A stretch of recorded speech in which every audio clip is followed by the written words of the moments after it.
মোরগ তুমি একত্রিত হয়ে যাও। এইবার মোরগের যতগুলা গোস্ত আছে রে বাজা, এই মোরগগুলা কিন্তু আমার খেয়াল করে যাই, আমরা ফজর রক্ত যখন ঘুমিয়ে যায়, যখন আযান হয়ে যায় আসসালাতু খায়রুম মিনান নাউম, সূরা কোন আল্লাহু আকবার, আর একটা আওয়াজ দেবেন আল্লাহু আকবার। বাজানদে এরকম মুসলমান আমরা কিন্তু সালাতের দিকে অগ্রসর করি না, নামাজের দিকে অগ্রসর করি না, আমরা কিন্তু কুকুরের মতো বেহুশ হয়ে শুয়ে থাকি। জোরে কোন কথা ঠিক কিনা? যখন ফজর রক্ত সবাই যখন ঘুমিয়ে যায়, যখন ফজরের আগে কিন্তু মোরগটা যখন ডাক দেয়, কত সুন্দর করে ডাক দিচ্ছে কুকুর কুক। জোরে কোন কথা ঠিক কিনা? মোরগ কিন্তু ডাকে কুকুর কুক, ডাক দেয় কি ডাক দেয় না? দেয় কি দেয় না? ইমানদার মুসলমান মোরগ কিন্তু ডাকে না, এই মোরগ ডাক দেয় কুদ্দুসুস সালামুল মুমিনুন।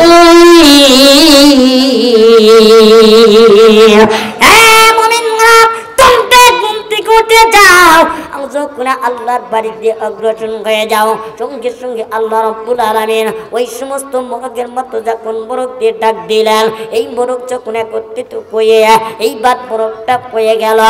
বাজান রে দ্বিতীয় নাম্বার কাক পয়কে আল্লাহ রাব্বুল আলামিন ওরকম ভাবে ডাক দিবেন, ও কাক পকি। এবার কাক পয় কিন্তু গোস্তগুলা আছে টাস টাস করে লেগে যখন ডাক দিবে, ইমানদার মুসলমান এই তিনটে প্রাণী যেরকম ভাবে আল্লাহ পাক ডাক দিবে, উপাকুপ আল্লাহ পাক ডাক দিয়ে বলছেন ও মুহাম্মদ। এবার মুহাম্মাদের দলের যত লোক আছে সমস্ত দলের লোকগুলা জান্নাতের মধ্যে চলে যাবেন।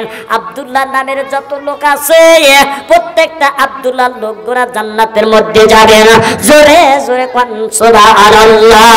আল্লাহ তোমার জান্নাতে যাব, আল্লাহ তোমার জান্নাতে যাব।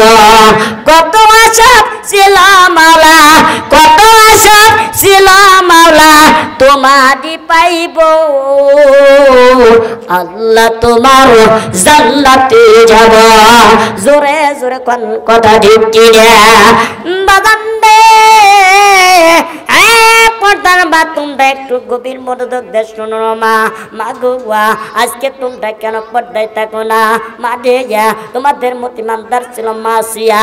মা ফিরাউনের স্ত্রী কিন্তু আসিয়া আল্লাহর উপর যখন ঈমান আনত, আমানতু বিল্লাহি, আল্লাহর উপর যখন ঈমান আনত, এই ঈমান আনার পর আসিয়া যখন জানতে পারলো বাজানরে আমার আল্লাহর উপর ঈমান আছে, কিন্তু ফিরাউন যখন জানতে পারলেন আমার বিবি আসিয়া আল্লাহর উপর ঈমান আনছে, আমি তো মাছের পূজা করি, আগুনের পূজা করি, গাছের পূজা করি, আমি তো নিজেই বলি খোদা, কিন্তু আমার বিবিকে আমারে মানে না।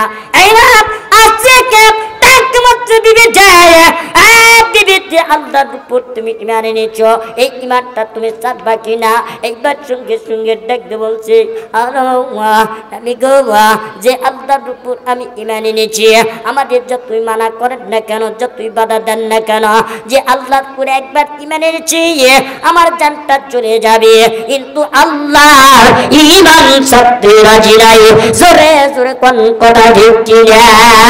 বাবান্দে এইবার যখন ফিরাউন কথাটা জানতে পারলেন, ফিরাউনের অত্যন্ত রাগ হয়ে গেলেন। এইবার মক্কার মধ্যে ডোল পিঠা দিলেন, এইবার ডোল পিঠা দিয়ে মক্কার মধ্যে ডোল পিঠা দিলেন। আর সজিতিকে সদ্যদেরকে ডাকিয়ে বললেন, ও আমার সদ্যরা বলে কি? বলে আমার বিবি কিন্তু আল্লাহকে বিশ্বাস করে, আল্লাহর উপর ঈমান আনছে, আমার বিবি যেইভাবে হোক না কেন রাজদার ভিতরে হাজির করো। এইবার আজকে ইবাদতের ভিতরে দরবারে জায়গা এবার ফিরাউন ডাকতে বলতেছে, ও বিবি আসিয়া বাবা, যে আল্লাহর উপর তুমি ঈমান এনেছো, তুমি ঈমানটা ছেড়ে দাও। আজকে এতগুলার মানুষের ভিতরে তুমি যদি ঈমানটা ছেড়ে দাও, তাহলে আমার যে অর্ধেক আছে এই অর্ধেক রাজ্য তোমার জন্য দান করে দেবা। আচ্ছা বলছে স্বামী গো, আপনি যতই মানা করেন না কেন, আপনি যতই বাধা দেন না কেন, আপনার রাজ্য পেলে আমার কোনো লালস নাই, আমার কোনো লোভ নাই। যে আল্লাহর উপর একবার ইমান এনেছে আমার জানটা চলে যাবে, কিন্তু আমি আল্লাহ কিমান ছাড়তে রাজি নাই। এই কথাটা যখন ফেরাউন শুনতে পারলেন, ওনার সঙ্গে সঙ্গে ফেরাউন এইবার ডাকে বলতেছে চাবুকটা নিয়ে আসলো। এইবার চাবুকটা নিয়ে এসে এইবার আসিয়াকে পাঠানো শুরু করে দিলে, পিটাইতে পিটাইতে এবার আসিয়া জমিনে পড়ে গেল।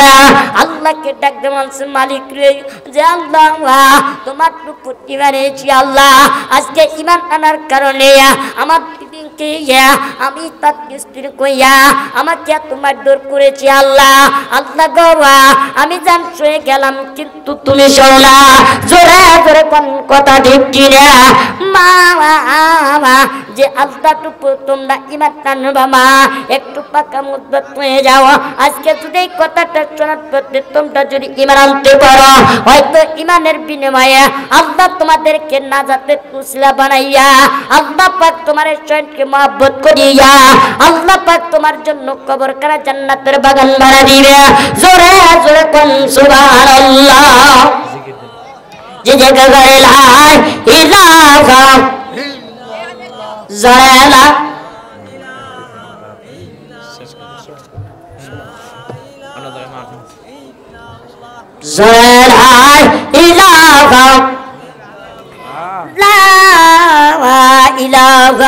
ইল্লাল্লাহু মুহাম্মাদুর রাসূলুল্লাহ সাল্লাল্লাহু আলাইহি সাল্লাম। আমি বেশি আলোচনা করব না, কারণ কি জানেন, যৌথ বন্ধু আমাকে স্মরণ করেছে, এর কথাটা আমি অমান্য করতে পারি না। কিসের কারণে? আমার কালকে মনে করেন যে মাহফিল পাবনা কুষ্টিয়াতে মাহফিল, প্রত্যেক দিন আমার মাহফিল, এই বছরে এই পরিমাণ মাহফিল করছি তা বলার মতো না। আমার জন্য একটু খাস করে দোয়া করবেন। আমি আপনাদের সামনে ভালো ভালো কথা জানে বলতে পারি, আসলে কথাগুলো তুলতে চাইছিলাম কিন্তু শেষ করতে পারি নাই। আমি একটু বলেছি, আপনারা মনে আছে কিনা, যে ইমামে আবু হানিফা রাহমাতুল্লাহ আলাইহির দরবারে 3টা মহিলা গেছে। এই মহিলা যাইয়া ইমামে আবু হানিফা রাহমাতুল্লাহ আলাইহি বলছেন, হুজুর একটা পুরুষ 4 বিয়ে করতে পারে, একটা নারী কেন 4 বিয়ে করতে পারে না? আসলে নারীদের সম্পর্কে নিয়ে আমি কথাবার্তা বলতে চাইছিলাম, ইনশাআল্লাহ আমি শেষ করতে পারি নাই। আলহামদুলিল্লাহ, যদি আমি আপনাদের সামনে আবারও আসি আমাকে একটু মনে করে দিবেন, আমি এখান থেকে ইনশাআল্লাহ বিস্তারিত আলোচনা করব। আমার জন্য একটু খাস করে দোয়া করবেন, আমি আপনাদের জন্য ইনশাআল্লাহ খাস করে দোয়া করব। বিশেষ করে আমি মা বোনদের একটা কথা বলি, যে এই দুনিয়াতে যদি আল্লাহ রাসূল সাল্লাল্লাহু আলাইহি ওয়াসাল্লাম বলেছেন যে এই দুনিয়াতে যদি মা বোনেরা না আসতো তাহলে পুরুষেরা জান্নাতি, যেরকম কথা ঠিক কিনা?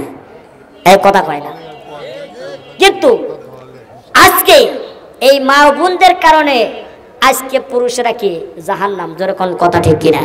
কিন্তু মা বোনেরা জান্নাত, যেরকম সুবহানাল্লাহ। তো এই জান্নাত সম্পর্কে আজকে আলোচনা করতে পারি নাই। ইনশাআল্লাহ আমি আল্লাহ যে বাচ্চাদের দোয়া করবেন, আল্লাহ যেন আমাকে আপনাদের দোয়ায় ভালো এবং কোরআন এবং হাদিস থেকে জানি আমি ভালো কথা বলতে পারি। ইনশাআল্লাহ আমার জন্য দোয়া করবেন। আসসালামু আলাইকুম ওয়া রাহমাতুল্লাহ। জান্নাতি ঠিকানা ইসলামিক চ্যানেল, বেলকুচি, সিরাজগঞ্জ। আপনার প্রিয় বক্তার মহাগ্রন্থ আল কুরআনের আলোচনা শুনুন।